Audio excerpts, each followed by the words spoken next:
Well, if you ask somebody about what their values are, uh, most people unknowingly are, because they've been raised by mothers, fathers, preachers, teachers, and because they've been inculcating the mores, traditions, conventions of peer groups of different scaled sizes. They have been injecting the values of those that are leaders in society's ideals, and they confuse what is really important to them individualistically compared to what they think it should be. Whenever you hear yourself saying, I should do this, I ought to be doing this, I need to do this, I got to do this, I have to do this, I must do this, I have to do this, that's an imperative deontological duty that you feel you're going to do. You're living by ought tos instead of what you would love tos.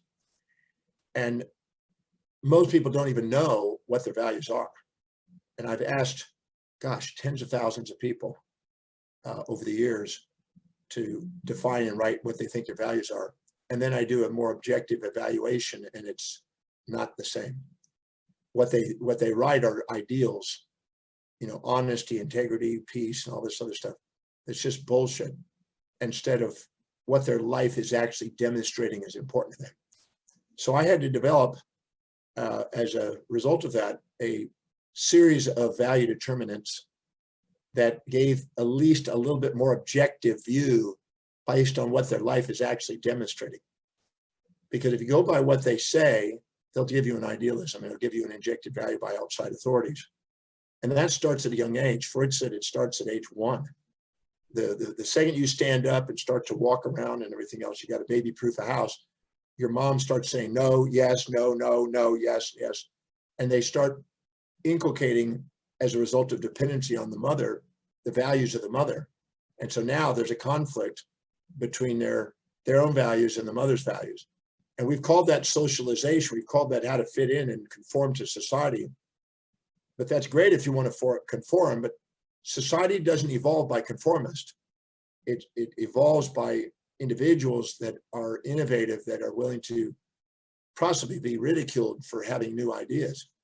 So most people conform. 99% of the population conform and have varying degrees of injected values instead of their own true life demonstrating values.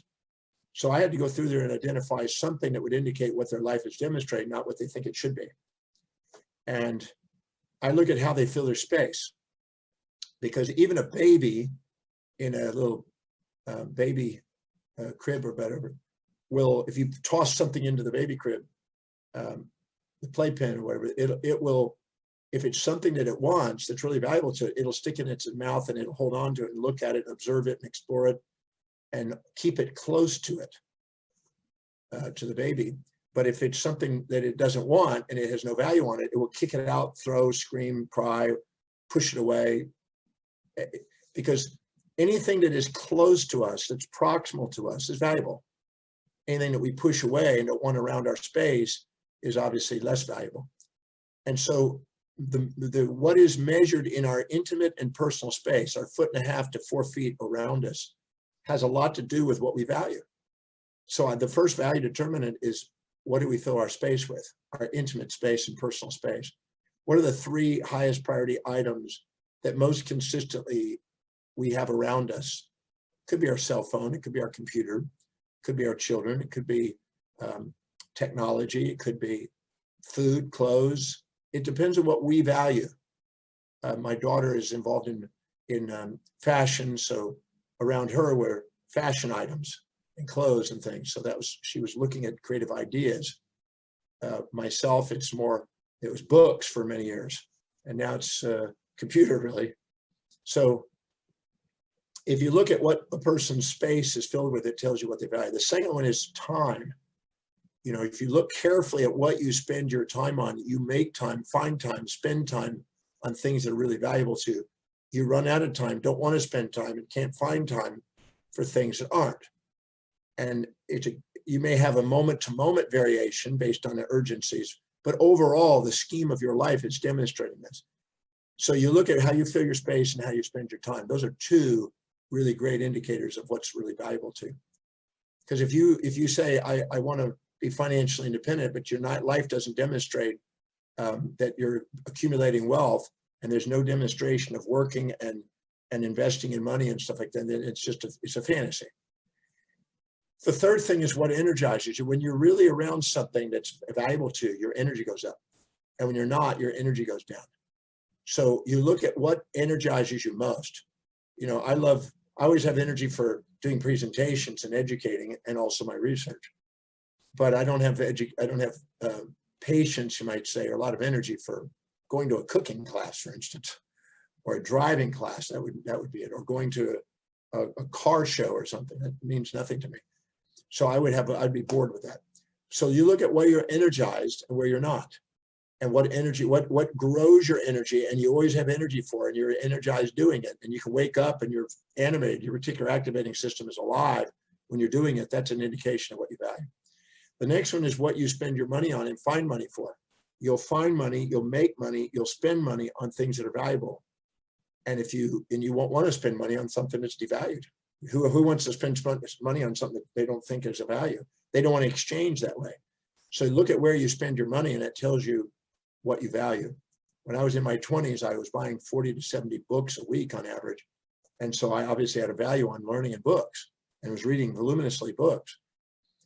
Later on in my life, it was different things, but right now it's investments and education and getting messages out to the world. So you look at what you're spending your money on. The fifth thing, is where you most organized and ordered, because things that are not really important to you don't get around to, you don't put order to them, it's chaotic and etc. But where your highest order is. My highest order is the knowledge that I've accumulated. My research is organized. My traveling is organized. My speaking is organized. So I look at where I'm most organized, and that's what you value. And if you say, well, I'm not organized, you're not paying attention to it. And if you think you're not organized because you're comparing yourself to other people, and you're expecting to be organized in something that's not really important to you, but you think it is because you've injected that value, and that's confusing. So people are, I'm not organized. Yes, you are. You're organized in what's valuable to you. I've been doing it a long time. I guarantee it's true. The next one is where you're most disciplined and reliable. You can count on me to be researching every day. You can count on me to be looking up articles. You can count on me to be updating and writing in my manuals for seminars. You can count on me for, up until recently, traveling. So whatever's highest on your value, you're extremely disciplined in, and you spontaneously do things. And that tells you what you value. The next three are what do you think about, what do you visualize, and what do you internally dialogue with yourself about most, about how you would love your life to be, that shows evidence of coming true.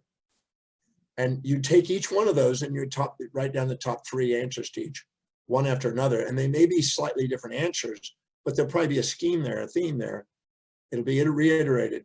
But what is it you think about, visualize, and affirm about how you would love your life? And make sure it's how you would love your life and not how you don't want it. And make sure there's evidence that you're making progress on it. If there's no evidence, don't write it down, because that's a whim or a fantasy. I need to know, what is the evidence? I have evidence that I want to travel the world, teach. I don't have evidence of other things that I fantasize about that don't show up. Don't write down things that aren't showing any evidence. Write down what is, and you'll see a pattern. I guarantee it'll be a pattern here. The next one is, what do you want to converse with other people about most? And what do you keep engaging in conversations with people? If you do, you start to be extroverted and talk, and you tend to be engaged in listening. That tells you what you value. The next one is, what is inspiring to you and what's consistent to the people who inspire you. If I look at who've inspired me, it's been the great Nobel Prize winners and all their works, all the great philosophers and thinkers, all the leaders in various fields that were innovative, that created a new form, or the father of this, the mother of this, the originator of this. Anybody who's creative and original in their ideas, I've been inspired to read and study and read their biographies. So look at what is inspiring to you in people, and what is the things that you do that bring tears to your eyes. Every moment you actually get a tear in the eye from anything, listening music or going to a movie or whatever, get a tear. Write down what it was that was in your mind at the moment of the tear, and document the inspirations, because they're guides. The next one is, what are the three most consistent persistent goals you have about what you want to create in your life that you're showing evidence coming true? What are the goals that are actually coming true? You know, I do a desire to travel the world. I desire to gather a vast amount of information and share it. They are coming true. There's other things that I thought were whims that I wanted to do, but it never got around to doing them. Those eventually fade out and you realize that they're just whims, they're not real. You got to look at what your life is really demonstrating to know what's really important to you.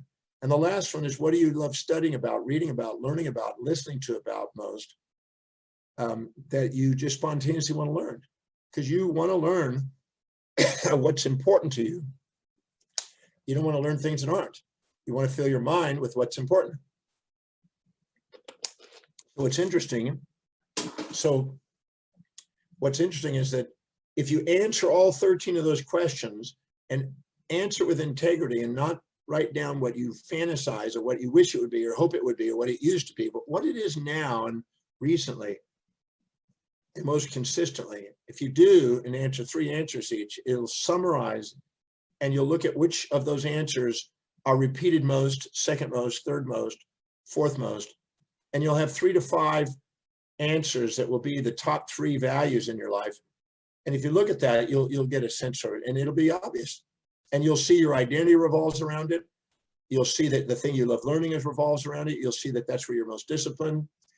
But by identifying through the value determination process, the 13 value determinants that I created, it increases the probability of being clear about what it is. And if you link what you perceive, what you decide, what you act on to that, you're going to be engaged. There's absolutely no reason why we can't be engaged. I tell people, either go do what you love through delegating or go love what you do through linking. And engaging is about linking whatever you're doing, whatever you're perceiving, to whatever is highest on your values. So you start to see things on the way, not in the way. And you see things as feedback, not frustration or failure.